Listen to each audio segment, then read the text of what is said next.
कांग्रेस नेता राहुल गांधी ने कहा, पहली बार हमने देखा कि चुनाव के दौरान प्रधानमंत्री, केंद्रीय गृह मंत्री और वित्त मंत्री ने शेयर बाजार पर टिप्पणी की। प्रधानमंत्री ने कहा, शेयर बाजार बहुत तेजी से बढ़ रहा है।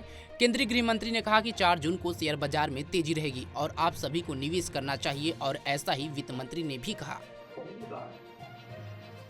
हमने नोट किया कि चुनाव के समय प्रधानमंत्री ने, होम मिनिस्टर ने और फाइनेंस मिनिस्टर ने स्टॉक मार्केट पर टिप्पणी दी। प्रधानमंत्री ने 2-3 बार 4 बार देश को कहा कि स्टॉक मार्केट तेजी से आगे बढ़ने जा रही है। होम मिनिस्टर ने सीधा कहा कि 4 जून को स्टॉक मार्केट आसमान में जाएगी, लोगों को खरीदना चाहिए। बीजेपी नेता पीयूष गोयल ने राहुल गांधी के आरोपों का दिया जवाब। कहा, राहुल गांधी अभी भी लोकसभा चुनाव में मिली हार से उबर नहीं पाए हैं। अब वह बाजार के निवेशकों को गुमराह करने की साजिश रच रहे हैं। आज भारत 5वीं सबसे बड़ी अर्थव्यवस्था बन गया है। अब आरोप लगाए लोकसभा चुनाव में विपक्ष की हार की हताशा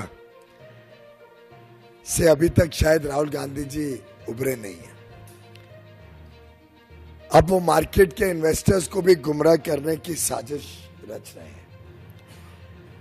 आज भारत दुनिया की 5वीं सबसे बड़ी अर्थव्यवस्था बन गई। कहा फ्रेजाइल 5 और आज top 5, fastest growing economy in the world. पूरी दुनिया इस बात को आज स्वीकार करती है।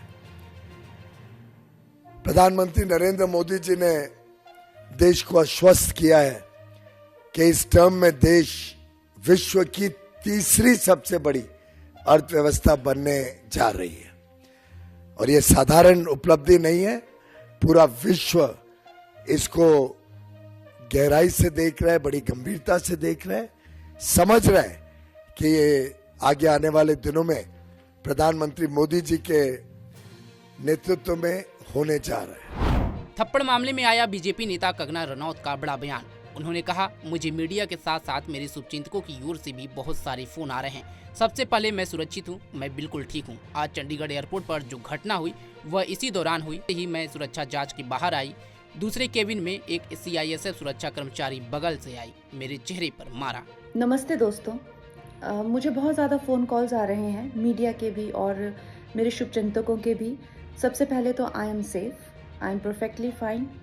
आज चंडीगढ़ एयरपोर्ट पे जो हादसा हुआ वो सिक्योरिटी चेक के साथ में हुआ। वहाँ पे मैं सिक्योरिटी चेक करके जैसे ही निकली तो दूसरे कैबिन में जो महिला थी, जो सुरक्षा कर्मचारी थी CISF की, उन्होंने उनके पास या उनको क्रॉस करने का इंतज़ार किया और साइड से आकर जो है मुझे मेरे फेस पे हिट किया और गालियाँ देने लगी। और जब मैंने उनको पूछा कि उन्होंने ऐसा क्यों किया तो उन्होंने कहा कि वो फार्मर्स प्रोटेस्ट को जो है वो सपोर्ट करती हैं। और I am safe, but my concern is कि जो आतंकवाद और उग्रवाद पंजाब में बढ़ रहा है, how do we handle that. Congress नेता सचिन पायलट ने कहा, चुनाव से पहले बीजेपी 303 सीटों पर थी और उन्होंने 400 पार का नारा दिया था। जो लोग 400 की बात करते थे वो 200 पर आ गए हैं। ये जनादेश इस सरकार की नीतियों के खिलाफ है। जो मैंडेट है, जो 4 तारीख को मतगणना हुई है, चुनाव के परिणाम आए हैं, उसका सारांश आप देखेंगे तो एक बड़ा सिंपल, क्लियर, स्पष्ट संदेश लोगों ने इस चुनाव के माध्यम से दिया है। भारतीय जनता पार्टी चुनाव से पहले 303 सीटों पर थी लोकसभा की, और क्लेम उन्होंने किया सदन के अंदर 370 और गठबंधन के लिए 400। तो भाजपा के लगभग 65-70 सांसद कम हुए हैं और 400 की बात करने वाले अब 200 कुछ पे आके मामला अटक गया है। तो ये जो मैंडेट है, ये मुझे लगता है कि सरकार की नीतियों के खिलाफ है।